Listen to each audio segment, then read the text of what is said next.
करें अपने दिल की बात हमारे साथ। नमस्कार दोस्तों, स्वागत है आपका हमारे इस लाइव सेशन में, और जहां पर आपको पता है कि हम आपके दिल की बात करते हैं। आपके जो भी सवाल होते हैं उन सवालों को हम यहां पर लेते हैं। तो यहां पर सबसे पहले मैं शुक्रिया अदा करना चाहूँगा हमारे यूज़र्स का, क्योंकि जो हमारा परिवार है वो 2.25 लाख को क्रॉस कर गया है। जी हाँ, 2.25 लाख से ऊपर हमारे फॉलोवर्स हो गए हैं। तो आपका बहुत ज़्यादा प्यार, बहुत ज़्यादा स्नेह हमें यहाँ पर मिल रहा है, तो आप सभी का कोटि कोटि धन्यवाद।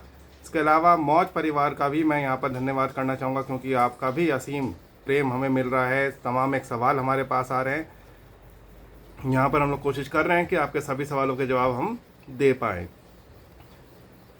जैसा कि आपको पता है कि इस सेशन के द्वारा हम लोग आपसे जुड़ते हैं, और इस सेशन में आपके सवालों के तमाम एक सवालों के यहाँ पर हम जवाब देते हैं। कोशिश की जाती है कि आपके सभी सवालों के जवाब हम दे पाएँ। फिर भी यहाँ पर कई बार देरी हो जाती है, कुछ इश्यूज़ आते हैं, जिसके कारण यहाँ पर देरी के कारण आपका जो है उसके लिए क्षमा प्रार्थी हैं। लेकिन फिर भी पूरी कोशिश रहती है टीम की भी और हमारी भी कि आपके सभी सवालों को यहाँ पर हम ले पाएँ, समय रहते ले पाएँ, और उन सभी सवालों के जवाब आपको दे पाएँ। फिर भी जो डिले हो रहा है उसके लिए माफ़ी चाहेंगे। 1-to-1 काउंसलिंग अभी हमने शुरू नहीं करी है। अभी जो काउंसलिंग चल रही है जनरल काउंसलिंग ही चल रही है। तो आप लोगों से अनुरोध रहेगा कि आप लोग यहाँ पर जो हमसे जुड़ रहे हैं उसके लिए आपको 1-to-1 नहीं पूछ के, बल्कि जनरल काउंसलिंग के थ्रू ही आप यहाँ पर हमसे क्वेश्चंस करें, जिससे कि आपके सभी सवालों के हम जवाब आपको दे पाएँ। तो थोड़ा सा यहाँ पर धैर्य बनाए रखें, क्योंकि जल्दी 1-to-1 काउंसलिंग भी शुरू करेंगे। लेकिन अभी फ़िलहाल हमारा जो फोकस है वो जनरल काउंसलिंग की तरफ ही है। तो जनरल काउंसलिंग यहाँ पर हम स्टार्ट कर दी है। पहला प्रश्न यहाँ पर ले लेते हैं। पहला प्रश्न किसका आया है तो उसको देख लेते हैं। पहला प्रश्न तो नहीं आया है, बलराम राज जी का यहाँ पर है। उन्होंने हाय भेजा है। तो बलराम राय जी, आपको भी हमारी तरफ से प्यार भरा नमस्कार, हेलो आपको। इसके अलावा अगला प्रश्न देखते हैं। अगला प्रश्न किसका आया है।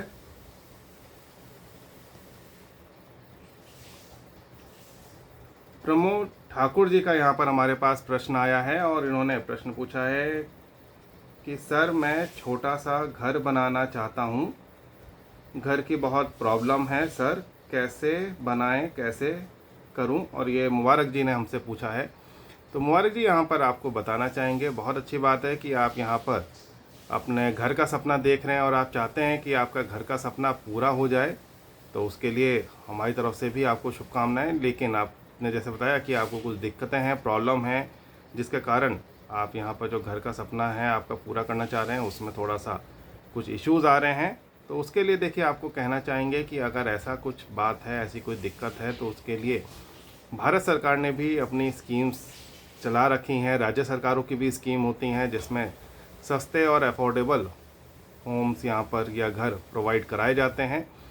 जैसे कि एक स्कीम का मैं नाम यहाँ पर विशेष तौर पर लेना चाहूँगा, प्रधानमंत्री आवास योजना, PMAY करके ये स्कीम है।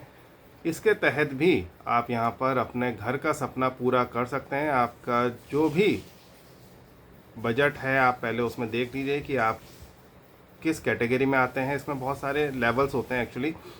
एक होता है आपका LIG होता है आपका लोअर इनकम ग्रुप। तो अगर आप लोअर इनकम ग्रुप LIG में आते हैं तो आप उसमें फॉर्म भर सकते हैं। अगर आप MIG होता है आपका मिडिल इनकम ग्रुप। तो अगर आप MIG के अंदर आ रहे हैं तो आप मिडिल इनकम ग्रुप के थ्रू भी यहाँ पर अप्लाई कर सकते हैं। अगर आप यहाँ पर आ रहे हैं HIG होता है आपका हायर इनकम ग्रुप। तो अगर आप HIG में आ रहे हैं तो आप HIG के थ्रू भी यहाँ पर अप्लाई कर सकते हैं।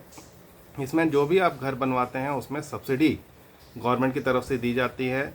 लगभग अलग अलग LIG के लिए अलग, MIG के लिए अलग और HIG के लिए अलग सब्सिडी का प्रोविज़न है। अगर हम LIG की बात करें तो उसमें 2,67,000 तक की सब्सिडी आ सकती है। मैंने भी यहाँ बोला तक की सब्सिडी आ सकती है, यानी कि उससे कम भी रहती है। मैक्सिमम जो कैपिंग है वो 2,67,000 की है। तो ये मत सोचिएगा 2,67,000 आपको पूरा आ जाएगा, लेकिन यहाँ पर आपको जो भी आएगी वो आपके कैपेबिलिटी और आपकी जो डॉक्यूमेंटेशन आपने दिया हुआ है, आपकी कितनी सैलरी है, क्या कुछ है, वो सारी चीज़ें यहाँ पर रहेगी। उसके अकॉर्डिंग ही आपको यहाँ पर जो सब्सिडी अगरा का है वो मिलेगा। तो ये सपना आपका पूरा हो सकता है। आपको अपने निकटवर्ती बैंक में जाना होगा, वहाँ पर सरकार की जो स्कीम है प्रधानमंत्री आवास योजना, उसके बारे में पता करना होगा और उसके अकॉर्डिंग ही आपको यहाँ पर ये चीज़ें मिलेंगी। तो आप जल्दी अप्लाई करें, अपना डॉक्यूमेंटेशन पूरा रखें, जो भी आपका डॉक्यूमेंटेशन मांगा जा रहा है वो आपके पास पूरा होना चाहिए।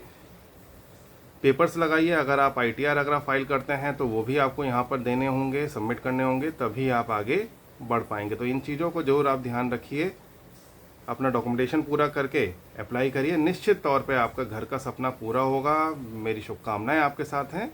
धन्यवाद। तो चलिए अगला प्रश्न लेने से पहले यहाँ पर कुमार आनंद जी का मैसेज आया है, हेलो गुड मॉर्निंग। तो गुड मॉर्निंग कुमार आनंद जी, आपको भी बहुत बहुत सुप्रभात। तो चलिए यहाँ पर अगला मैसेज देख लेते हैं, अगला मैसेज किसका है और क्या है। अगला मैसेज आया है प्रमोद ठाकुर जी का, इन्होंने भी हाय लिख के भेजा है, तो आपको भी हमारी तरफ से प्यार भरा नमस्कार। अगला मैसेज देखते हैं। अगला मैसेज आया है ज्योति कुमारी जी का। तो ज्योति कुमारी जी का यहाँ पर मैसेज आया है कि सर हमारी शादी ना हो रही है, बार बार कट जाती है, क्या करें।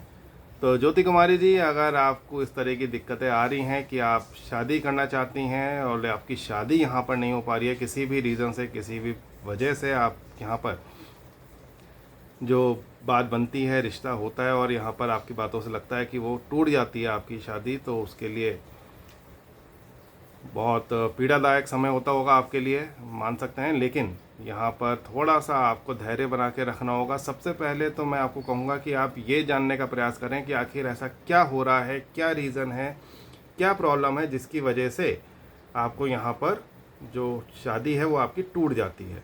तो सबसे पहले तो आपको यहाँ पर वो रीज़न आइडेंटिफाई करने होंगे। जब वो रीज़न आपको पता चलेंगे कि हाँ आखिर क्या रीज़न है, किसकी वजह से आपकी शादी टूट रही है, वो आप तभी उस पर कुछ काम कर पाएंगे। तो सबसे पहले तो रीज़न आइडेंटिफाई करिए कि आखिर क्या रीज़न या क्या प्रॉब्लम यहाँ पर आपके साथ रही हैं जिसकी वजह से आपकी शादी टूटी है, या क्या बात यहाँ पर आई हैं। देखिए, अगर दहेज वगैरह को लेकर के आपकी शादी टूटी है तो ऐसी शादी टूट जाएं उसके लिए तो बहुत ही अच्छा है। शादी होने से पहले ही ऐसी शादियां टूट जानी चाहिए जहां पर इस तरह की मानसिकता वाले लोग आपसे सिर्फ शादी करना चाहते हैं, जो सिर्फ पैसा ही चाहते हैं, पैसा ही मांगते हैं, क्योंकि बाद में फिर वो आपको परेशान करेंगे। उससे अच्छा है कि बाद में आप अलग हों, बाद में सारी प्रॉब्लम्स झेलनी पड़ें, उसके बाद आप जाके अपना अलग हों। उससे अच्छा है कि आपका अभी ही अगर रिश्ता नहीं हुआ है, अभी आप यहाँ पर अगर अलग हो जा रहे हैं, आप सेपरेशन हो रहा है या आपकी शादी टूट जा रही है, तो वो तो सबसे अच्छी बात है मेरी निगाह में। दूसरी बात यहाँ पर जो आती है कि और किसी रीज़न से अगर शादी नहीं हो पा रही है या शादी टूट रही है, मान लेते हैं जैसे किसी की डिमांड है कि नहीं, जो लड़की है वो एटलीस्ट पढ़ी लिखी होनी चाहिए, 12th पास होनी चाहिए, ग्रेजुएट होनी चाहिए, पोस्ट ग्रेजुएट होनी चाहिए। तो अगर ऐसा कुछ है या फिर नौकरी पेशा होनी चाहिए, तो आप देखिए कि आखिर क्या रीज़न यहाँ पर आ रहे हैं, क्या प्रॉब्लम आ रही है, क्या वजह से यहाँ पर शादी आपकी टूट रही है। अगर आपको लगता है कि हाँ आपको अभी पढ़ाई करनी चाहिए, आपको अपने पैरों पर खड़ा होना चाहिए, आपको स्वावलंबी जीवन जीने की तरफ आगे कदम बढ़ाने चाहिए, आपको नौकरी करनी चाहिए, तो अगर इस तरह की कोई बात है तो बिल्कुल मेरी तरफ से भी आपको यही चीज़ कही जाएगी कि आप भी स्वावलंबी जीवन जीने के लिए प्रेरित होइए, आगे बढ़िए। निश्चित तौर पर आपको एक अच्छा जीवन साथी अपने समय पर मिलेगा। लेकिन अगर आप आत्मनिर्भर होंगी, आप अपने पैरों पर खुद खड़ी होंगी, तो आपको ही यहाँ पर खुद पे गर्व भी महसूस होगा और आप अच्छे से इन सब सिचुएशंस को टैकल भी कर पाएंगी, फेस भी कर पाएंगी, और शायद आगे कोई नौबत भी इस तरह की नहीं आएगी। तो आप पहले ये थोड़ा सा आइडेंटिफाई करिए कि आखिर क्या रीज़न है, क्या प्रॉब्लम है, क्या दिक्कतें हैं जिसकी वजह से आपकी जो शादी है वो टूटे जा रही है। और अगर आप चाहते हैं कि ऐसी कोई दिक्कत ना आए, ऐसी कोई प्रॉब्लम ना आए, तो उसके लिए आपको थोड़े से प्रयास अपनी तरफ से जारी करने होंगे। तभी आपको यहाँ पर सफलता मिलेगी। तो थोड़ा सा यहाँ पर धैर्य भी रखिए। शादी आपकी बार बार तय हो रही है, टूट रही है, तो उसका पेन, उसका दुख भी आपको होगा, वो समझ सकते हैं, लेकिन दुख मनाने से कुछ नहीं होगा। अब उसके आगे निकल के सोचना है, उससे आगे बढ़ना है। तो आपको क्या सोचना है कि आखिर आपकी शादी क्यों टूटी है, क्या रीज़न रहे हैं और किस तरह से आपको इसमें आगे बढ़ना है। तो वो सारी चीज़ें यहाँ पर ज़रूर आपको ध्यान रखनी पड़ेंगी, तभी आप आगे जीवन में बढ़ पाएंगे। मेरी शुभकामनाएं आपके साथ हैं। धन्यवाद। तो चलिए अगले प्रश्न की ओर चलते हैं। अगला प्रश्न देख लेते हैं किसका आया है। अगला प्रश्न जो आया है ओमी जी का। ओमी जी का यहाँ पर हमारे पास प्रश्न आया है और इनका सवाल है कि आदमी का वक्त खराब चलता हो, वैसे मैं दिमाग ना काम करता हूँ, तो आदमी को क्या करना चाहिए। ओके, मैं ख्याल से ओमी जी पूछना चाह रहे हैं कि जब आदमी का वक्त ख़राब चलता है तो वहाँ पर उनका दिमाग काम नहीं करता, तो ऐसे में क्या करना चाहिए। तो बहुत अच्छा प्रश्न यहाँ पर ओमी जी आपने पूछा है। प्रश्न पूछने के लिए धन्यवाद। आपको देखिए बता दें कि आप या कोई भी पर्सन यहाँ पर जब ख़राब सिचुएशन में होता है या उसको यहाँ पर प्रॉब्लम्स होती हैं, दिक्कतें होती हैं, तो ऐसी सिचुएशन में, ऐसी घड़ी पर आपको धैर्य बना के रखना होता है। जी हाँ, धैर्य एक ऐसा सुनने बहुत छोटा सा शब्द है जिसको अंग्रेजी में पेशेंस भी कहा जाता है। तो यहाँ पर जब तक आप धैर्य बना के नहीं रखेंगे तब तक इस तरह की समस्या आपके साथ बनी रहेगी। कोशिश करिए कि आप धैर्य बना के रखें, जितना हो सके उतना ज़्यादा अपने आप को यहाँ पर प्रॉब्लम में मत अटकाइए, आप उसका सोल्यूशन ढूंढिए। एक छोटी सी बात बता रहे हैं, इस दुनिया में जब भी कोई एक प्रॉब्लम आती है तो उसके साथ, मतलब कि जब कहते हैं ना, जब कोई प्रॉब्लम जन्म लेती है तो उसके साथ उसका सॉल्यूशन भी जन्म लेता है। तो जब कोई आपके सामने प्रॉब्लम आई है तो यकीन मानिए उसका सॉल्यूशन भी वहाँ पर आ गया है। अब यहाँ पर आप किस तरह से डील करना है, क्या करना है, वो आपको देखना होगा। प्रॉब्लम आ रही है, उस सिचुएशन को टैकल करिए और उससे पार पाने की कोशिश करिए। अगर आप प्रॉब्लम में ही उलझे रहेंगे कि नहीं यार ये बहुत बड़ी प्रॉब्लम आ गई, ऐसा इशू आ गई, ये दिक्कतें आ गई, वो हो गया, अगर इस तरह के इश्यूज़ में आप लगे रहेंगे तो आप उससे कभी बाहर नहीं निकल पाएंगे, क्योंकि आप सॉल्यूशन की तरफ सोच ही नहीं रहे हैं। आप किस पे फोकस कर रहे हैं, आप प्रॉब्लम पे ही फोकस कर रहे हैं। प्रॉब्लम को फोकस नहीं करना है। प्रॉब्लम आ गई, देख ली, समझ ली, अब उसके बाद आपको क्या करना है, आपको यहाँ पर आगे बढ़ना है और आपको यहाँ पर फोकस करना है अपने सॉल्यूशन की ओर। तो जितना ज़्यादा आप सॉल्यूशन पे फोकस करेंगे उतना ही आपके लिए यहाँ पर अच्छा रहेगा। तो सॉल्यूशन को सोचिए कि अगर आपको मान लीजिए अपने घर से किसी शहर जाना है, दिल्ली जाना है, नागपुर जाना है, मुंबई जाना है, अब आप यही सोचते रहिए कि मैं कैसे जाऊंगा या मैं कैसे जाऊंगी, तो आप कभी भी आगे नहीं बढ़ पाएंगे। आप कभी दिल्ली, मुंबई, नागपुर जहाँ जाना था वहाँ नहीं पहुँच पाएंगे। आपको यहाँ पर क्या करना है, आपको यहाँ पर सॉल्यूशन की ओर सोचना है कि आखिर क्या किया जाए जिससे कि मैं अपने गंतव्य स्थान पे, अपनी डेस्टिनेशन पर पहुँच पाऊँ। अब चाहे वो दिल्ली हो, कोलकाता हो, मुंबई हो, चेन्नई हो, जो भी आपकी डेस्टिनेशन है, अब आपको सबसे पहले क्या सोचना है कि मैं किन किन माध्यम से वहाँ पर जा सकता हूँ या जा सकती हूँ। बाय प्लेन जा सकते हैं, बाय रोड बात की जाए तो आप रोडवेज़ की या सरकारी बसेस में जा सकते हैं। आप जाना चाहें तो अपनी कार से जा सकते हैं, कार नहीं है, टू व्हीलर है, बाइक है, स्कूटी है, स्कूटर है, उससे जा सकते हैं।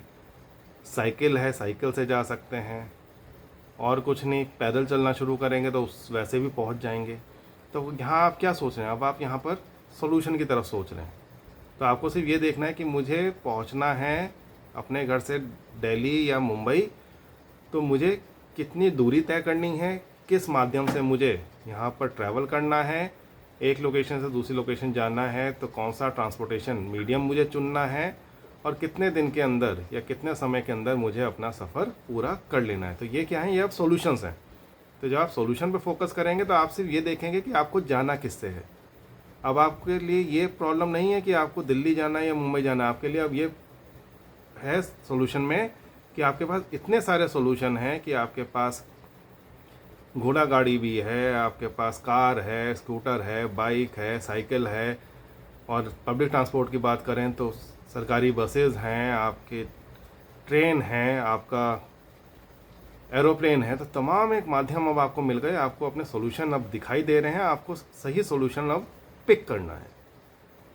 ठीक है, तो आपको क्या करना होता है अपने जीवन में, सॉल्यूशन की तरफ सोचना होता है। ये तभी आपको सॉल्यूशन दिखाई देंगे, तभी समझ में आएंगे जब आपका माइंडसेट क्लियर होगा, धैर्य के साथ आप सोचेंगे, पेशेंस के साथ प्रॉब्लम को आइडेंटिफाई करके उसके सॉल्यूशन को निकालने का प्रयास करेंगे। जब तक इस तरह की आपकी दिक्कतें रहेंगी कि आपको सॉल्यूशन ही समझ में नहीं आ रहे या आप गलत जगह फोकस कर रहे हैं, आप प्रॉब्लम ही सोचे जा रहे हैं, तो आपको सॉल्यूशन दिखाई ही नहीं देंगे जो आपके आसपास ही हैं। तो यकीन मानिए, जब भी प्रॉब्लम आती है तो अपने साथ सॉल्यूशन लेके आती है। उन सॉल्यूशंस को आपको ढूंढना है, आइडेंटिफाई करना है और बेस्ट सॉल्यूशन को लेकर के जीवन में आगे बढ़ना है। निश्चित तौर पे आपको अपने जीवन में सफलता मिलेगी। मेरी शुभकामनाएं आपके साथ हैं। धन्यवाद। तो चलिए अब अगला प्रश्न ले लेते हैं। अगला प्रश्न किसका आया है?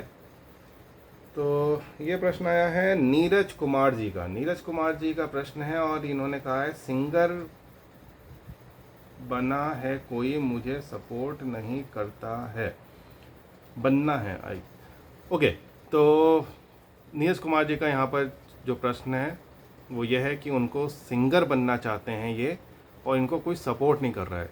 तो नीरज कुमार जी, एक मैं आपको बता दूं कि इंडियन माइंडसेट जो होता है, जो भारतीय समाज है, यहाँ पर अगर आप ये बोले ना अपने घर वालों से कि मुझे डॉक्टर इंजीनियर बनना है, साइंटिस्ट बनना है, पुलिस में जाना है, आर्मी में जाना है, तो शायद एक बार को एक्सेप्ट कर लें।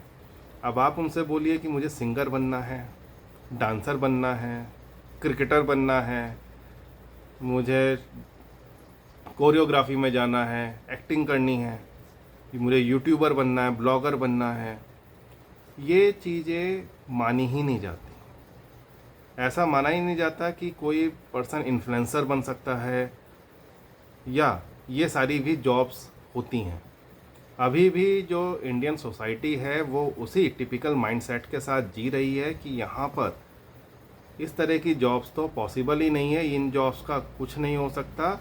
जॉब तो वही होती है जो डॉक्टर इंजीनियर करते हैं या जो आर्मी के लोग करते हैं, सिर्फ उन्हीं को ही जॉब्स मानते हैं, बाकी जॉब्स तो उनके लिए बेकार हैं। और इसमें भी आपको बता दें क्लासिफिकेशन है, अगर आप सरकारी नौकरी कर रहे हैं तो सबसे बेस्ट है, सबसे अच्छा है, तब तो गुड है। और अगर आप सरकारी नौकरी के लिए नहीं कर रहे हैं तो फिर दिक्कतें हैं, प्रॉब्लम है कि नहीं आपने ये नौकरी कैसे कर रहे हैं, ऐसा कैसे, ये कैसे, तो फिर तमाम एक तरह के यहाँ पर इश्यूज़ आ जाते हैं। तो सबसे पहले आपको मैं यही कहना चाहूँगा कि अगर आप जीवन में कुछ बनना चाहते हैं, कुछ करना चाहते हैं, आगे जाना चाहते हैं, तो आपको इन लोगों को जो भी कह रहे हैं उसको सुनना बंद करना पड़ेगा। आपको वहाँ पर बहरा बनना पड़ेगा। ठीक है, आप बहरे बन जाएंगे ज़्यादा अच्छा है, क्योंकि अगर आप इनकी बातों में उलझ गए, इनकी बातें ही सुनते रहे, तो आप कुछ भी नहीं कर पाएंगे। अब आपको छोटी सी कहानी सुनाते हैं, आप उसको रिलेट कर पाइएगा। एक बार एक बहुत बड़ी पहाड़ी होती है, तो एक राजा होता है, वो कहता है कि यहाँ पर जो इस पहाड़ी की चोटी शिखर तक पहुँच जाएगा उसको मैं खूब सारा धन धान्य दूंगा, बहुत सारा उसको पैसा दूंगा, ज़मीन जायदाद दूंगा, जो भी यहाँ पहाड़ी की चोटी पर पहुँच जाएगा। तो गांव वालों में ढोल बजवाए जाते हैं, बोला जाता है, अनाउंसमेंट होता है कि ऐसे ऐसे राजा चाहता है कि लोग उस पहाड़ी पर चढ़ के जाएँ और जो सबसे टॉप पे सबसे पहले पहुँचेगा उसको राजा इनाम देगा। तो सारे लोग इकट्ठे होते हैं, देखते हैं, तो सब कहते हैं बहुत मुश्किल है, तो बिल्कुल खड़ी चढ़ाई है, कुछ इक्विपमेंट भी नहीं दे रहे हैं, मना कर दे रहे हैं, और कैसे चढ़ेंगे, क्या करेंगे। खैर कुछ लोग कोशिश करने के लिए जाते हैं आगे बढ़ के और चढ़ना का प्रयास के लिए मतलब सिलेक्टेड होते हैं। उसके बाद वो चढ़ना शुरू कर देते हैं कि हाँ हम करके दिखाएंगे, हम आगे जाएंगे, हम वो करेंगे। तो वहाँ पर एक आदमी और होता है,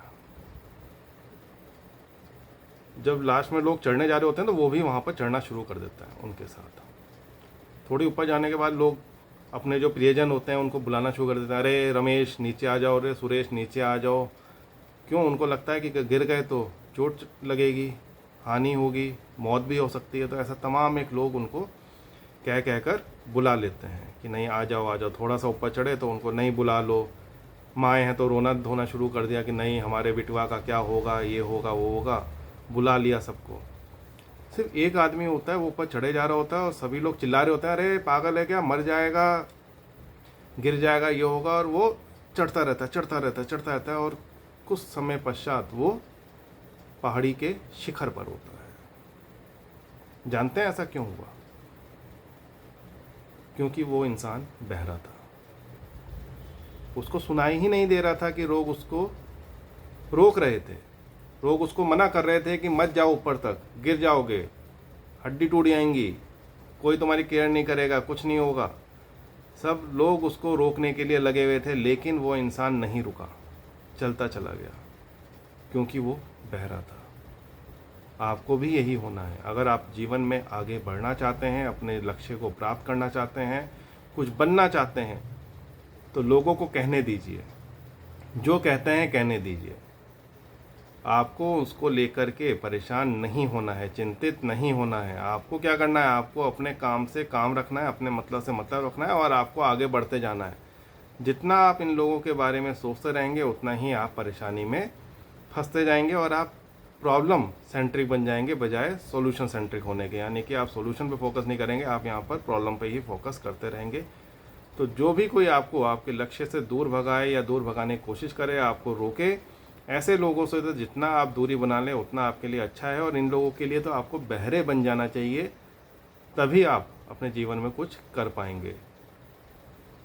तो आशा करता हूँ कि इस कहानी के साथ आप रिलेट कर पाए होंगे। आप जब भी अपने जीवन में कुछ करने जाएं और कुछ ख़राब समय चल रहा है तो धैर्य बना के रखिए, क्योंकि धैर्य ही आपको वो शक्ति प्रदान करेगा जिससे आप सही निर्णय अपने जीवन में ले पाएंगे। सही निर्णय लेंगे तो सही दिशा में आगे बढ़ पाएंगे, और सही दिशा में आगे बढ़ेंगे तो निश्चित तौर पर आपको अपने लक्ष्यों की प्राप्ति भी होगी।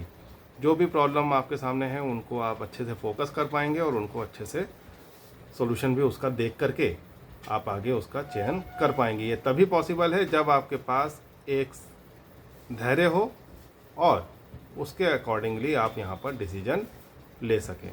तो आशा करता हूँ कि आपके सवाल का जवाब यहाँ पर मिल गया होगा। जो भी आपके प्रश्न हैं उनको हम यहाँ पर लेते हैं, पूरी कोशिश रहती है। आप भी अपने सवाल यहाँ पर हमारे साथ शेयर कर सकते हैं, जिससे कि आपके साथ हम जुड़ पाएँ और आपके सवालों के जवाब दे पाएँ। चलिए अगला प्रश्न हम ले लेते हैं। अगला प्रश्न किसका है और क्या पूछा है? अगला प्रश्न हमारे पास नवीन रघुवंशी जी का आया है। तो नवीन रघुवंशी जी ने यहाँ पर पूछा है कि सर सोशल मीडिया से ध्यान कैसे हटाया जाए। तो आपको बता दें कि देखिए, सोशल मीडिया तो आज की डेट में कहा जाए ना कि रग रग में घुस गया है, तो बिल्कुल कोई गलत नहीं होगा। जैसे कि एक समय में कहा जाता था कि भ्रष्टाचार भारत और भारतीयों के बीच में उनकी रग रग में बस गया है, वैसे ही आज की डेट में अगर सोशल मीडिया के लिए कहा जाए तो सोशल मीडिया भी भारतीयों की रग रग में यहाँ पर बस गया है। हम लोग इतने ज़्यादा एडिक्टेड हो गए हैं, इतना ज़्यादा यहाँ पर सोशल मीडिया के आदी हो गए हैं कि हम उससे ज़्यादा कुछ सोच ही नहीं पाते हैं, उसके आगे कुछ बढ़ नहीं पाते हैं। तो यहाँ पर जितना ज़्यादा हम सोशल मीडिया का प्रयोग कर रहे हैं उसके लिए बहुत अच्छी बात है, करना भी चाहिए। इनफैक्ट अभी मैं आप लोगों के साथ यहाँ पर जुड़ा हुआ हूँ, ये भी सोशल मीडिया के माध्यम से ही जुड़ा हूँ। तो इन सोशल मीडिया को तो बहुत ज़्यादा यहाँ पर इम्पोर्टेंस रहती ही है, लेकिन आपको यहाँ पर अपनी भी एक रिस्पॉन्सिबिलिटी आपके ऊपर आती है, जो कि हर एक इंसान को यहाँ पर बियर करनी चाहिए।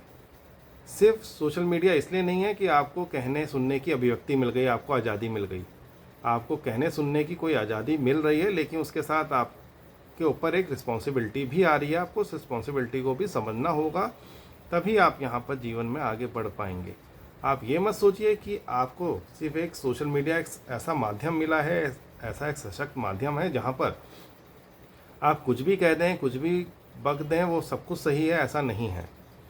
आपको यहाँ पर रिस्पॉन्सिबिलिटी भी अपनी समझनी होगी कि आपको इस सोशल मीडिया प्लेटफॉर्म का जो इस्तेमाल करना है वो भी सोच समझ कर करना है, ताकि आप यहाँ पर अच्छे से अपनी बातों को कह पाएँ, सुन पाएँ, रख पाएँ, वो सारी चीज़ें भी आपको यहाँ पर ध्यान में रखनी होती हैं। सिर्फ इसलिए नहीं कि आप यहाँ पर सोशल मीडिया में आए हैं और आपको कुछ भी कहने की आज़ादी है तो आप किसी के ऊपर भी छीटाकशी कर दें, ऐसा करना बहुत गलत होता है। कभी भी सोशल मीडिया पर आकर के दूसरों की गरिमा के साथ खिलवाड़ मत करिए। रिस्पॉन्सिबल होके यहाँ पर सोशल मीडिया पे रहिए।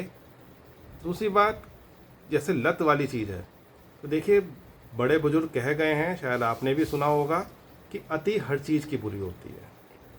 अगर आप अति में चले जाएंगे तो यहाँ पर दिक्कतें हैं। अति में मत जाइए। आपको लोगों के साथ जुड़ना पसंद है, लोगों से बातचीत करना पसंद है, बहुत अच्छी बात है। आप सोशल मीडिया के ज़रिए तमाम एक लोगों के साथ मुलाकात कर सकते हैं, जुड़ सकते हैं, अपनी बातें शेयर कर सकते हैं, उनकी बातें पूछ सकते हैं। अब इसमें ये नहीं है कि अपने अकाउंट की डिटेल शेयर कर रहे हैं। आपको नए नए दोस्त मिले हैं, आपको नई नई गर्लफ्रेंड मिली है सोशल मीडिया पे, तो इसका ये मतलब नहीं है कि आप चीज़ें शॉपिंग कर करके उनके लिए दिए जा रहे हैं। क्योंकि आपको खुद नहीं पता कि जो बैकएंड पे पर्सन बैठा है वो लड़की ही है, लड़का है। वो किसी की फ़ोटो तो नहीं शेयर कर रहा या कर रही है, असली में ही वो सिर्फ आपको बेवकूफ़ बना रही है और आपके पैसों से ही उनका मतलब हो, सिर्फ आपका अकाउंट खाली किया जाए, उसके बाद कोई नया पर्सन तलाशा जाए। तो ऐसे तमाम एक जगह, तमाम एक लोग इस तरह के यहाँ पर आते हैं। सोशल मीडिया को बहुत ही केयरफुली आपको हैंडल करना होता है। लापरवाही अगर आप बरतेंगे तो यकीन मानिए भविष्य में आप अपना ही नुकसान कर बैठेंगे। मैं एक छोटा सा इंसिडेंस आपके साथ शेयर करता हूँ। पिछले साल की बात है। पिछले साल क्या हुआ कि कुछ लोगों ने मुझे फ़ोन किया और उन्होंने मुझे बताया कि ऐसे ऐसे आपके जो अकाउंट है, जो आपने अकाउंट डिटेल्स भेजी हैं, उस पर हमने 500 रुपये, किसी ने 1000 रुपये, किसी ने 5000 रुपये ट्रांसफ़र कर दिए हैं। तो मैंने कहा भैया किस लिए ट्रांसफ़र कर दिए? उन्होंने कहा कि आपने पेटीएम पे, उसमें फेसबुक पे मैसेज डाला था कि आपको दिक्कत है, परेशानी है, सोशल मीडिया पे आया था, हमने देखा कि आप परेशानी में हैं, आपको पैसों की सख्त ज़रूरत है, तो हमने इतना पैसा आपको भेज दिया। मैंने कहा मैंने कभी आपको कॉल करके पैसा मांगा? उन्होंने कहा नहीं मांगा। मैंने कभी आपको मैंने मैसेज किया कि मुझे पैसे की ज़रूरत है? उन्होंने कहा नहीं किया। तो मैंने कहा एक सोशल मीडिया पे कोई पोस्ट पढ़ करके आप वहाँ पैसा भेजे जा रहे हो, क्या आपने ये भी उचित समझा, ये भी चेक करने की जहमत उठाई कि क्या वो सोशल मीडिया प्लेटफॉर्म मेरा है? तब उनको समझ में आया कि वो तो एक फॉर्जरी का शिकार बन गए हैं। जी हाँ, किसी ने क्या किया था कि मेरा ही सोशल मीडिया अकाउंट कॉपी करके, क्लोनिंग करके एक दूसरा अकाउंट क्रिएट किया, उसमें से कुछ फ़ोटोग्राफ्स निकाली, मेरे जानने वालों को भेजे, फ्रेंड रिक्वेस्ट, ठीक ठाक तादाद में लोग जुड़ गए। तो उसके बाद क्या किया, वहाँ पर एक मैसेज डाल दिया कि मुझे पैसे की सख्त ज़रूरत है, मैं बहुत परेशानी में हूँ, दिक्कत में हूँ, मेरी मदद करो, और अपना नंबर डाल दिया, और वहाँ पर लोग पैसे भी दिए जा रहे हैं। बहुत अच्छी बात है, ह्यूमैनिटी होनी चाहिए, मानवता होनी चाहिए। आज के समाज में जो कम होती जा रही है, ज़रूर ये सारी चीज़ें होनी चाहिए, मैं खुद मानता हूँ, लेकिन आग बन करके मानवता मत निभाइए। आप किसी की मदद करना चाहते हैं, आप मेरी मदद करना चाहते हैं, बिल्कुल करिए, सहर्ष करिए, लेकिन ये भी तो देखिए क्या मुझे मदद की आवश्यकता है। अगर मुझे मदद की आवश्यकता ही नहीं है, मैंने अभी आपसे कुछ मांगा ही नहीं है, मैंने कुछ आपसे पूछा ही नहीं है, तो फिर आप यहाँ पर मदद किस चीज़ की कर रहे हैं? आप मदद कर रहे हैं उन लोगों की जो इस तरह का फ्रॉड कर रहे हैं। तो आप यहाँ पर मदद ज़रूर करिए, लेकिन थोड़ा सा सजग हो जाइए, थोड़ा सा दिमाग चलाइए, और उसके अकॉर्डिंग आप यहाँ पर लोगों की मदद करिए। ये मत सोच के करिए कि आपको यहाँ पर मदद करने का मौका मिला है तो आप बस मदद करते जाएंगे, ये जाने बिना, ये देखे बिना कि क्या वाकई उस सही पर्सन की मदद कर भी रहे हैं या नहीं कर रहे। तो सोशल मीडिया पे एडिक्शन नहीं रखना होता। आपको जो काम है वो काम करिए। कितने सारे लोगों को पता है कि सोशल मीडिया पे पढ़ाई भी हो जाती है। तमाम एक प्लेटफॉर्म्स हैं जहाँ पर आके आप पढ़ाई कर सकते हैं, आप लोगों के साथ जुड़ सकते हैं। अपनी कोई आप कला में रुचि रखते हैं, आप डांसर बहुत अच्छे हैं, आप सिंगर बहुत अच्छे हैं, तो वहाँ जाके अपने आप वीडियोस रिकॉर्ड करके डाल सकते हैं, और अगर लोगों को पसंद आते हैं तो वहाँ पर लाइक, शेयर वगैरह भी किया जाता है। तो इस तरह की चीज़ें आप करिए। ज़्यादातर युवा आज की डेट में क्या कर रहे हैं, रील्स बना रहे हैं, अपने शॉर्ट्स बना रहे हैं, टकाटक और वो आपके कौन से टिकटॉक वीडियोस बन रहे हैं, ये सब चीज़ें चल रही हैं। बिल्कुल करिए, ये भी करिए, एंटरटेनमेंट भी ज़रूरी है, लेकिन साथ में वो काम भी करिए जिससे कि आपकी इंटरपर्सनल ग्रोथ हो सके, जिससे आपकी टेक्निकल ग्रोथ हो सके। इन चीज़ों को भी आपको यहाँ पर ध्यान में रखना होता है, तभी आप जीवन में आगे बढ़ पाएंगे। तो इन चीज़ों को ध्यान में रख के आगे बढ़िए, निश्चित तौर पे आपको अपने जीवन में सफलता मिलेगी। तो आशा करता हूँ आपके सवाल का जवाब मिल गया होगा। विशाल राजपूत जी ने भी यहाँ पर हेलो भेजा है, तो हेलो विशाल राजपूत जी, कैसे हैं आप। इसके अलावा यहाँ पर अगला प्रश्न जो आया है, हमारे पास आया है, उसको ले लेते हैं।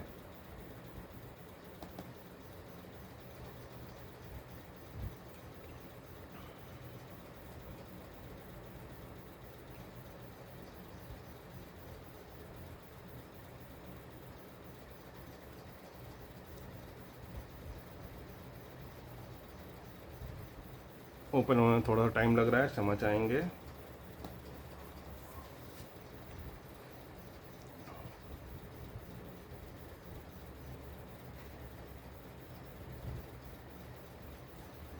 ओके, अगला प्रश्न हमारे पे है रुखसाना जी का। रुखसाना जी का प्रश्न है कि शराब सर, आप सिर्फ जॉब के बारे में ही मदद कर सकते हैं या किसी और काम की वजह से भी बात हो सकती है। तो रुखसाना जी, आपको बता दें कि यहाँ पर इस प्लेटफॉर्म पर जो हमारे सेशन यहाँ पर चलाए हुए हैं, इन सेशंस के द्वारा आप क्या कर सकते हैं, हमारे साथ जुड़ सकते हैं और आपके जो भी सवाल हैं, चाहे वो आपके करियर से जुड़े हों, आपकी एजुकेशन से जुड़े हों, आपकी personal life, professional life, job से जुड़े किसी भी तरह के जो भी आपके सवाल हैं, उन सवालों को आप यहाँ पर हमारे साथ साझा कर सकते हैं। पूरी कोशिश की जाती है कि आपके सभी सवालों के जवाब हम यहाँ पर दे पाएँ। ऐसा कोई स्पेसिफिक नहीं है कि हम सिर्फ यहाँ जॉब के जवाब ही देंगे या आपके करियर के जवाब सवाल होंगे तो उनके अगेंस्ट ही जवाब देंगे। आपके तमाम एक सवाल जो हमारे पास आते हैं, उन सभी सवालों के जवाब हम यहाँ पर देने की पूरी कोशिश करते हैं। समय रहते आपके जवाब दे पाएँ, फिर भी अगर कहीं डिले आता है तो फिर हम यहाँ पर कोशिश करते हैं कि आपको ईमेल के माध्यम से या दूसरे तमाम एक माध्यमों से आपके जवाब हम यहाँ पर पहुँचा पाएँ। तो सिर्फ एक पर्टिकुलर कैटेगरी पे नहीं है, तमाम एक सवाल यहाँ पर लोग हमसे पूछते हैं और उन सवालों के जवाब हम यहाँ पर देने का पूरा प्रयास आप लोगों को करते हैं। तो आप भी अपने सवाल यहाँ पर पूछ सकते हैं। ऐसा नहीं है कि सिर्फ कैरियर से जुड़े, क्योंकि पिछले दिनों एकेडमिक्स से काफ़ी सारे सवाल आ रहे थे, तो आपको लग रहा होगा कि एकेडमिक्स के ही सवाल यहाँ पर डील हो रहे हैं। ऐसा नहीं है, एकेडमिक्स के सवाल भी डील करते हैं, लेकिन यहाँ पर जो जनरल क्वेरीज भी होती हैं, आपकी पर्सनल है, लाइफ कोचिंग, क्योंकि मैं लाइफ कोचिंग भी करता हूँ और साथ ही अपना जो कैरियर काउंसलिंग है वो भी करता हूँ। तो दोनों ही तरह के प्रश्न यहाँ पर आप हमारे साथ पूछ सकते हैं, जुड़ सकते हैं। सभी सवालों के जवाब यहाँ पर देने का पूरा प्रयास हमारी तरफ से रहता है। तो आप हमारे साथ जुड़े रहिए, पूछते रहिए अपने सवाल, तभी यहाँ पर जो इस तरह का सेशंस हैं ये फ्रूटफुल साबित होंगे। और रॉकी जी ने भी यहाँ पर, रॉकी हैंडसम जी ने भी हाय भेजा है। तो हेलो रॉकी जी, कैसे हैं आप। साथ ही जो भी सवाल हैं आप लोगों के, वो आप हमसे पूछते रहिए। अगला प्रश्न देख लेते हैं। अगला प्रश्न यहाँ पर तुकेश कुमार जी का आया है। तुकेश कुमार जी ने पसंद किए हैं हमारे सेशन, उसकी तारीफ़ करी है। तो धन्यवाद तुकेश कुमार जी, आपका तहे दिल से शुक्रिया कि आपको हमारे सेशंस जो हैं वो पसंद आ रहे हैं और आप उनको एंजॉय कर रहे हैं। तो ऐसे ही प्यार अपना बना के रखिए। यही प्यार है जो हमारे मोटिवेट करता है और आगे बढ़ने की प्रेरणा देता है। ओके, अगला प्रश्न आया यहाँ पर भगवान दास जी का। तो भगवान दास जी का प्रश्न है और उन्होंने पूछा है कि क्या वाकई पुराने सिक्के बिकते हैं क्या।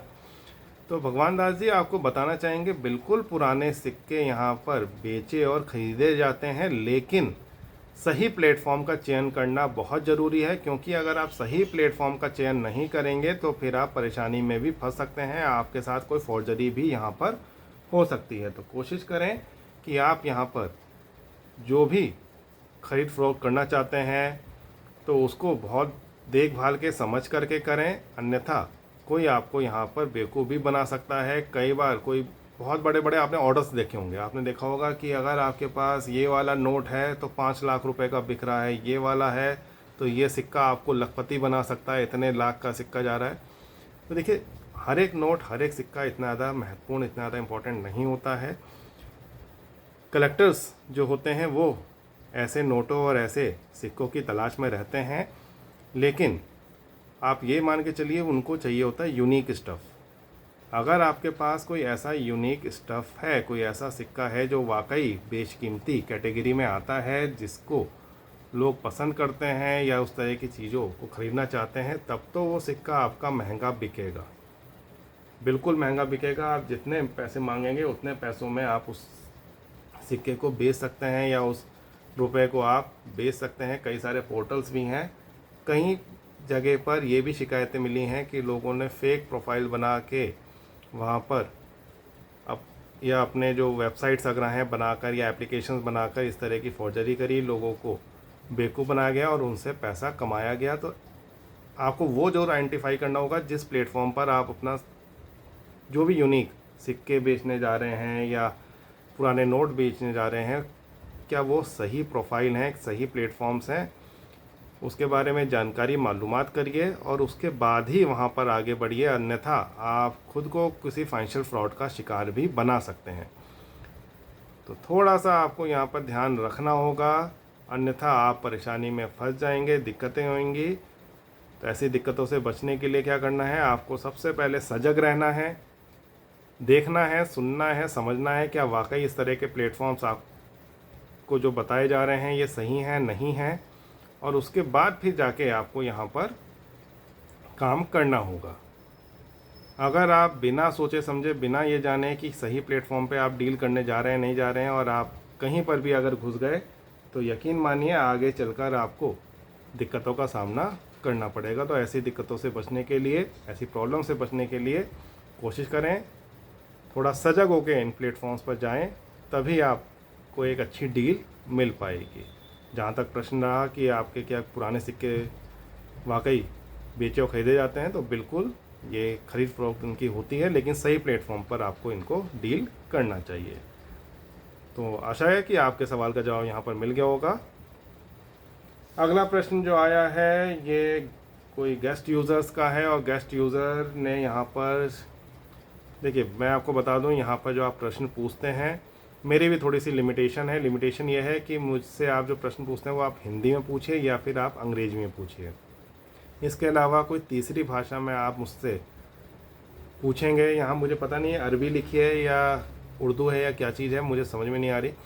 तो कौन सी आप लैंग्वेज में यहाँ पर मुझसे प्रश्न पूछेंगे वो मैं नहीं बता पाऊँगा, क्योंकि मुझे क्वेश्चन ही समझ में नहीं आएगा। तो यहाँ पर आप लोगों से मेरा निवेदन यही है कि जो भी आपके सवाल हैं, आप जो भी हमसे यहाँ पर जुड़ना चाहते हैं, जो भी आप सवाल करना चाहते हैं, वो सवाल आप ज़रूर करिए, ज़रूर हमसे जुड़िए। लेकिन आपको यहाँ पर क्या करना होता है, आपको अपने सवाल या तो अंग्रेजी में या हिंदी में ही पूछने होते हैं। आप किसी दूसरी लैंग्वेज में अगर यहाँ पर हमसे सवाल पूछेंगे तो हम आपके जवाब नहीं दे पाएंगे, हमें दिक्कत आएगी, हम यहाँ पर नहीं पढ़ सकते दूसरी लैंग्वेज, हमें सिर्फ अंग्रेजी आती है या हमें हिंदी आती है, तभी मैं आपके सवालों के जवाब दे पाऊँगा। ठीक है, तो थोड़ा सा यहाँ पर प्रश्न पूछते हुए ध्यान रखें। एक और मैं बात कहना चाहूँगा आप सभी से कि जब भी आप प्रश्न पूछते हैं तो कई बार क्या होता है, अधूरा प्रश्न आ जाता है। अधूरा प्रश्न इस तरह से आता है कि उसमें बैकग्राउंड आपने कुछ बताई नहीं होती, आप सीधा फ्रंट की बातें कर रहे होते हैं। आपने ये तो बताया नहीं कि आपने पढ़ाई किससे करी है। जैसे छोटा सा एग्जांपल बताता हूँ, आपने ये नहीं बताया कि आपने पढ़ाई क्या करी हुई है, आपने 12th पास हैं, 10th पास हैं, ग्रेजुएट हैं, पोस्ट ग्रेजुएट हैं, कुछ नहीं बताया। प्रश्न आया, सर क्या मैं IAS ऑफिसर बन जाऊंगा? बिल्कुल बन जाएंगे, लेकिन अपना बैकग्राउंड तो बताइए। अब आपकी उम्र मान लीजिए है 40 साल, तो आपकी एलिजिबिलिटी ही नहीं है, आप एग्ज़ाम ही नहीं दे सकते, तो आप कैसे बन जाएंगे IAS ऑफिसर? आप ग्रेजुएट ही नहीं हैं, आपने सिर्फ 10वीं तक की 8वीं तक की पढ़ाई करी है और आप कह रहे हैं मैं आईएएस ऑफिसर बन जाऊंगा, फॉर्म भर दूं इस बार, कैसे बन जाएंगे?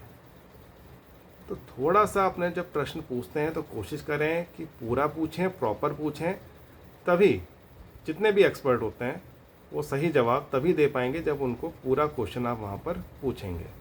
जैसे कहते हैं ना कि डॉक्टर और वकील से कुछ नहीं छुपाना चाहिए, तभी वो सही तरह से आपका डॉक्टर इलाज कर पाएगा और वकील आपका केस लड़ पाएगा। उस तरह से जो काउंसलर्स हैं, जो एक्सपर्ट्स हैं, उन जिनसे आप सवाल करते हैं, जिनसे आप काउंसलिंग करते हैं जिनके साथ, तो इन काउंसलिंग सेशंस में तभी फ्रूटफुल रिजल्ट्स आपको मिल पाएंगे जब आपको यहाँ पर सही सवाल आप हमसे पूछें, और इन सही सवालों के जवाब फिर तभी हम आपको दे पाएंगे जब हमें प्रॉपर वहाँ पर आपका बैकग्राउंड पता होगा। आप जो भी प्रश्न पूछ रहे हैं उसको थोड़ा सा अगर बड़ा भी कर दें, कोई इशू नहीं। आपने बताया कि आप ग्रेजुएट हैं, आपने बीए स्नातक किया है या आप बीएससी करी है, आप बीटेक हैं, जो भी हैं, और उसके बाद आप आईएएस की परीक्षा देना चाहते हैं और ये आपकी उम्र से 25 वर्ष है, 23 वर्ष है, तभी यहाँ पर सवाल के जवाब बनेगा। अदरवाइज़ यहाँ पर जो सवाल हैं फिर वो रैंडम जनरलाइज आंसर फिर यहाँ पर दिए जाते हैं। तो कोशिश करें कि जब भी अपना सवाल आप पूछते हैं, रखते हैं हमारे सामने, पूरा सवाल रखिए, पूरा प्रश्न रखिए, तभी यहाँ पर हमारी तरफ से भी आपको सही जवाब प्रेषित किया जा सकेगा। तो आशा करते हैं कि आपको ये चीज़ समझ में आ गई होगी, जो हमारा भाव है वो आप तक पहुँचा होगा। इसके अलावा अजीत यादव जी ने भी यहाँ पर हमें हेलो भेजा है, तो अजीत यादव जी, हमारी तरफ से भी आपको प्यार भरा नमस्कार। आशा करते हैं कि आपको भी सेशंस पसंद आ रहे होंगे, तो यूं ही हमारे साथ जुड़े रहिए सेशंस में। इसके अलावा राम सिंह जी ने भी हेलो भेजा है, तो राम सिंह जी, आपको और आपके पूरे परिवार को हमारी तरफ से प्यार भरा नमस्कार। जुड़े रहिए हमारे साथ, जो भी आपके सवाल हैं उनको पूछिए, ताकि हमें मौका मिल सके आपके लिए कुछ करने का, आपके सवालों के जवाब देने का। और यहाँ पर रतन लाल जी ने भी हमसे सवाल पूछा है कि कैसे हो आप। तो रतन लाल जी, मैं बहुत बढ़िया हूँ, बहुत अच्छा हूँ। आप लोग कैसे हैं ज़रूर बताइए, कहाँ से हैं वो भी बताइए, ताकि हमें ही पता चल सके कि जो हमारी ऑडियंस है वो कहाँ कहाँ से हमसे जुड़ रही है, किन किन शहरों से आती है। तो कोशिश किया करें जब भी अपना प्रश्न पूछते हैं तो वहाँ पर अपना शहर का नाम ज़रूर मेंशन कर दें, तो उससे और ज़्यादा पसंद आता है, अच्छा लगता है। अगर आपको सेशंस और आप वहाँ पर प्रश्न पूछते हैं तो हमें भी बहुत ज़्यादा अच्छा लगता है कि अरे इतनी दूर दूर से लोग हमारे साथ जुड़ रहे हैं, अपने क्वेश्चंस लेके आ रहे हैं, अपने प्रश्न लेके आ रहे हैं, या अपना कोई अभिव्यक्ति लेके आ रहे हैं, तो वो हमें भी बहुत ज़्यादा पसंद आती है, अच्छी लगती है। तो आप भी इस तरह की अगर चीज़ें कर रहे हैं, तो अपने प्रश्न पूछते हैं तो उसमें अपने शहर का नाम भी यहाँ पर ज़रूर लिखिए, हमें बहुत अच्छा लगेगा। आगे आ जाते हैं, अमित जी हैं। अमित जी ने भी यहाँ पर हेलो भेजा है, तो अमित जी, आपको भी और आपके परिवार को भी मेरी तरफ से प्यार भरा नमस्कार। अपना प्यार यूं ही बनाए रखिए, जिससे कि हम और आगे बढ़ पाएँ और ज़्यादा अच्छा परफॉर्म कर पाएँ। इसके अलावा बलराम राज जी ने भी यहाँ पर हाय भेजा है, तो बलराम राज जी, हमारी तरफ से भी आपको और आपके परिवार को प्रणाम। मिलाद जी ने बहुत सारी इमोजीज़ भेजी हैं, अब समझ नहीं आ रहा इन इमोजीज़ में से कौन सी इनका मेन इमोजी का इनका मतलब है, तो वो समझ नहीं आ रहा। मूल सिंह जी ने ओके भेजा है, तो ओके किस चीज़ के लिए? शायद सेशन आपको पसंद आया होगा या कोई सवाल का जवाब आपको पसंद आया होगा, उसके अगेंस्ट आपने यहाँ पर ओके भेजा है, ऐसा मुझे लगता है। इसलिए धन्यवाद। अगर आपको कोई हमारा जवाब दिया गया जवाब पसंद आया है तो उसके लिए बहुत बहुत साधुवाद, बहुत बहुत धन्यवाद। साथ ही यहाँ पर अगला जो आया है, अमिता सिंह जी का भी आया है, और इन्होंने भी हाय लिख के भेजा है। तो अमिता सिंह जी, मेरी तरफ से भी आपको और आपके पूरे परिवार को प्यार भरा नमस्कार स्वीकार करें। और अगर आपको ये सेशंस हमारे पसंद आ रहे हैं, अच्छे लग रहे हैं, तो निश्चित तौर पर हमारे लिए बहुत ही गर्व का विषय है, और मैं चाहूँगा कि आप लोग हमारे साथ यूं ही जुड़े रहिए, यूं ही अपना प्यार बना के रखिए, ताकि हम यहाँ पर और भी इस तरह के सेशंस आपके लिए लेकर आ पाएँ और आपको और अधिक इस दिशा में जागरूक कर पाएँ। एक और यहाँ पर सवाल आया है, भय राम चौधरी का। भय राम चौधरी जी ने यहाँ पर पूछा है कि सर जी, कोई जॉब हो तो मेरे से संपर्क करें। तो भैराम चौधरी जी, बहुत अच्छी बात है कि आप यहाँ पर हमें इस काबिल समझते हैं कि आपको जैसे जॉब की आवश्यकता है, जॉब की रिक्वायरमेंट है, तो आप हमारे से जॉब के बारे में पूछना चाह रहे हैं। तो बिल्कुल आपको इसके बारे में भी जानकारी दी जाएगी, आपको उसके बारे में भी बताया जाएगा। तमाम एक प्रश्न यहाँ पर हमारे पास इससे रिलेटेड भी आते हैं और हम उसको भी कवर अप करने की पूरी कोशिश करते हैं। आप यहाँ पर जुड़े रहिए, बिल्कुल उसको लेकर भी एक सेपरेट सेशन हम लेके आएंगे। काफ़ी सारे लोगों के सवाल आ भी रहे हैं कि इनसे जुड़े चीज़ें भी हमें बताई जाएं, कहाँ कहाँ वैकेंसी निकली है, क्या कुछ है, कहाँ कहाँ पोस्टिंग हो रही है, वो सब चीज़ें भी यहाँ पर आप लोगों की तरफ से डिमांड आ रही हैं। हालांकि समय समय पर हम आपको बताते रहते हैं कहाँ पर जॉब्स निकली हुई हैं, कहाँ अप्लाई कर सकते हैं, लास्ट डेट क्या है, क्वालिफ़िकेशन क्या चाहिए, वो तमाम एक बातें हम आपके साथ साझा करते हैं। लेकिन एक बड़ा वीडियो यहाँ पर लोगों की डिमांड आ रही है, तो उसको लेकर के भी हम ज़रूर आएंगे आप लोगों के साथ, ताकि आप लोगों के सवालों के जवाब भी दे पाएँ और आपको जॉब्स के अवसर भी यहाँ पर हम बता पाएँ। तो आपको सेशन कैसा लगा ज़रूर हमें बताइएगा। और आपके तमाम एक सवाल, जो भी आपके सवाल हों, चाहे आपके करियर से जुड़े हों, आपके एजुकेशन से हो, पर्सनल लाइफ, प्रोफेशनल लाइफ, सभी सवालों के जवाब हम यहाँ पर लेके आते हैं। आप अपने सवाल पूछिए और हम यहाँ पर आपके सवालों के जवाब देने का पूरा प्रयास करते हैं। तो मिलते हैं किसी और दिन किसी और सेशन के साथ। तब तक के लिए नमस्कार।